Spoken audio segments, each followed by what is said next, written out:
राधे राधे दोस्तों, कैसे हैं आप सब। उम्मीद है अच्छे होंगे। मैं भी बहुत बढ़िया हूं। दोस्तों, स्वागत है आपका आपके अपने यूट्यूब चैनल में स्टार्ट विद आदित्य में।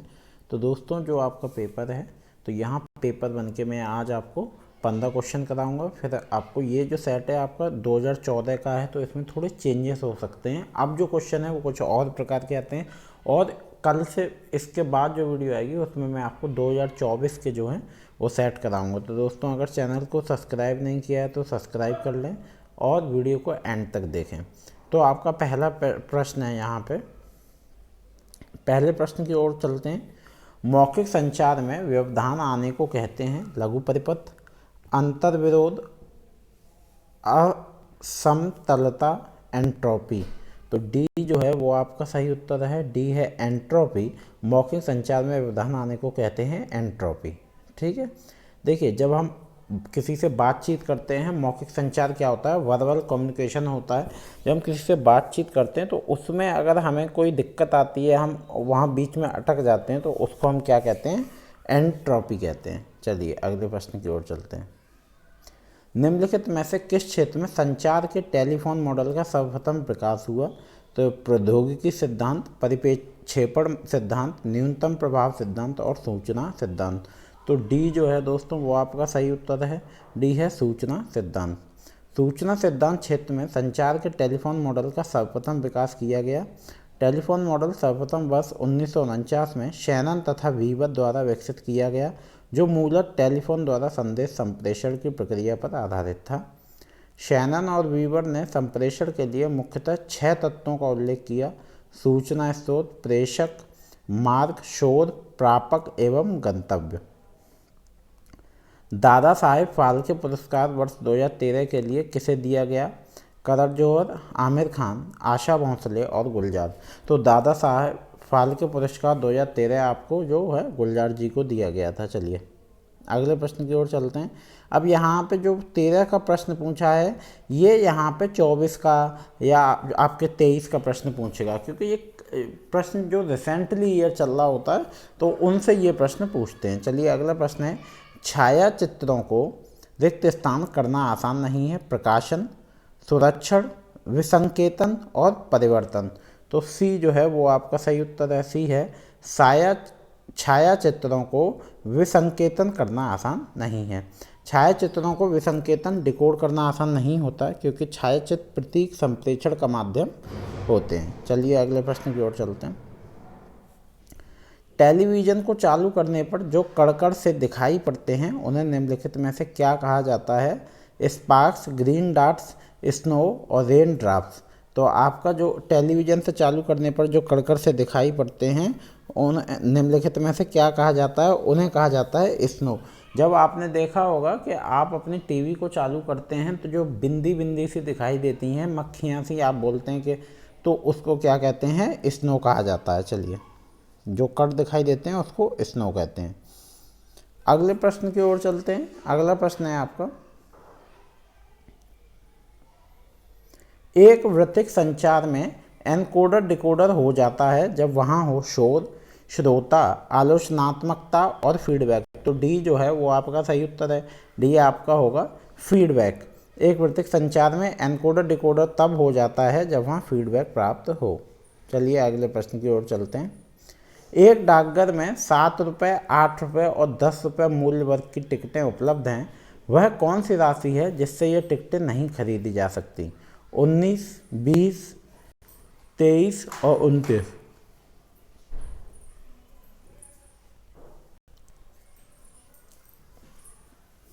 तो आपको बताना है। तो देखिए, वो आपका सही उत्तर होगा 19।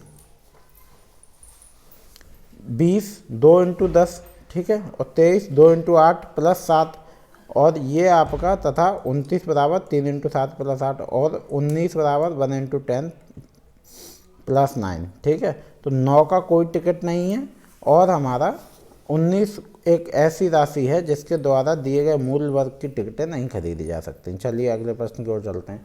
जो अगला प्रश्न है आपका, इन प्रश्नों को करने के लिए क्या है, आप ABCD पूरी पेन से लिख लें, और जो फॉर्मूला दिए गए पहले शब्द में लग रहा है वही फॉर्मूला दूसरे में लगा दें।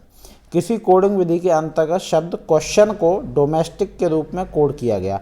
अब क्वेश्चन डोमेस्टिक किया गया तो ये देखिए कितने का वो लग रहा है फॉर्मूला, 2 प्लस 4 प्लस माइनस क्या हो रहा है, और शब्द रेस्पॉन्स क्या हो जाएगा तो आपको बताना है। तो क्या हो जाएगा शब्द रेस्पॉन्स आपका, देखिए सी उमेश शीशम, OMESICEM।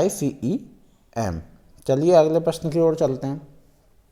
अगला प्रश्न है आपका 9वां प्रश्न है, तो सबसे पहले इसको करते हैं। देखिए यहाँ नंबर सीरीज का प्रश्न है, ये बहुत महत्वपूर्ण प्रश्न होते हैं। इनमें क्या होता है, आपको मिसिंग आगे वाली निकालनी है, तो यहाँ बस ये देखना है आपको कितने की गैपिंग चल रही है, ये कितने यहाँ पे छोड़ दें। यदि श्रृंखला 4 5 एक छोड़ा, 5 8, 5 + 3 8 है ना, फिर हम कितना करेंगे 8 + 5 13, 13 फिर एक 14, 14 + 3 17, 17 + 5 22 और फिर से एक प्लस कर देंगे। तो आपका जो 22 को इसी ढंग से चालू रखा जाए तो निम्नलिखित में से क्या श्रृंखला आएगी। तो यहाँ पे इन्होंने अब जोड़ा है, वो कितना जोड़ दिया है 33, 33 आपका सही उत्तर हो गया। तो यहाँ पे क्या कर दिया है 11 जोड़ा गया है, तो कितना आ गया देखिए 33। चलिए अगले प्रश्न की ओर चलते हैं। BBFEII, दोस्तों उस वाले प्रश्न में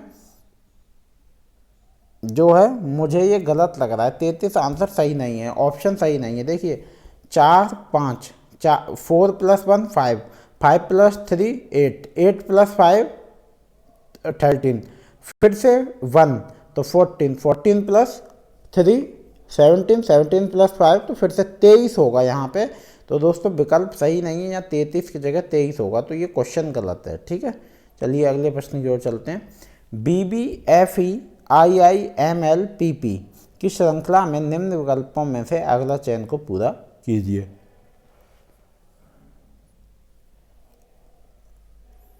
तो यहाँ पे जो आपका है +7 का फॉर्मूला लग रहा है, तो ये देखिए, तो आपका जो सही उत्तर है वो है अगला TS जो है वो आपका एकदम सही उत्तर है। चलिए अगले प्रश्न की ओर चलते हैं। एक आदमी ने अपने घर से दक्षिण की ओर चलना शुरू किया। 6 किलोमीटर चलने के पश्चात वह अपनी बाईं ओर मुड़ा और 5 किलोमीटर चला। फिर वह बाईं ओर मुड़कर 3 किलोमीटर चला। वह फिर अपनी बाईं ओर मुड़ा और 9 किलोमीटर तक चलता रहा। अपने घर से वह कितनी दूर है, 3 किलोमीटर, 4 किलोमीटर, 5 किलोमीटर, 6 किलोमीटर। तो सी जो है वो आपका सही उत्तर है, और सी आपका हो जाएगा 5 किलोमीटर। यहाँ देखिए पूरा सॉल्व भी है, तो उस हिसाब से आप क्वेश्चन को देखिए। चलिए अगले प्रश्न की ओर चलते हैं।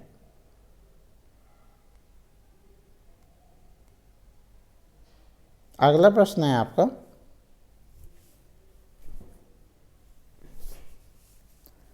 एक आदमी 50 से 99 तक के सभी आंकड़ों को लिखता है, मगर ऐसा करते हुए वह 2 तथा 7 को छोड़ जाता है।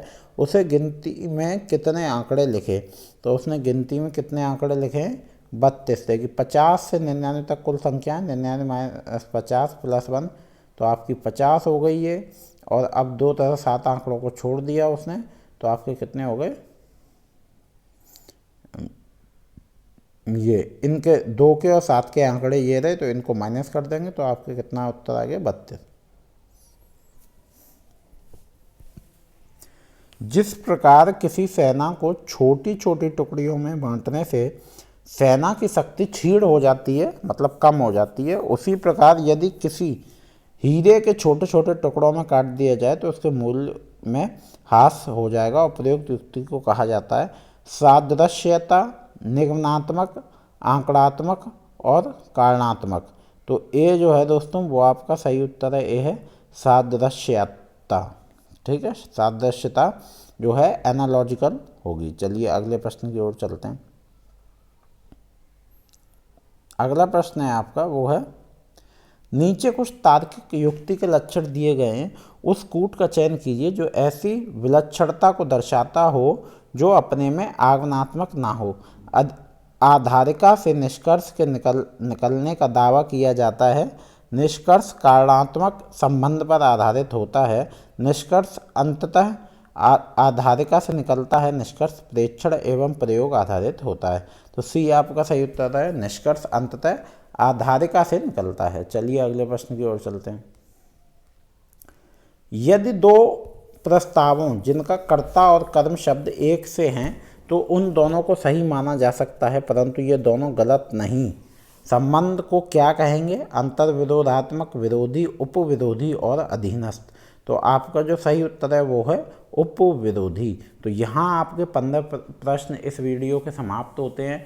अगले वीडियो में और 15 प्रश्न कराऊंगा। उम्मीद है दोस्तों वीडियो आपको अच्छी लगे। चैनल को सब्सक्राइब करें। मिलते हैं अगले वीडियो में। राधे राधे।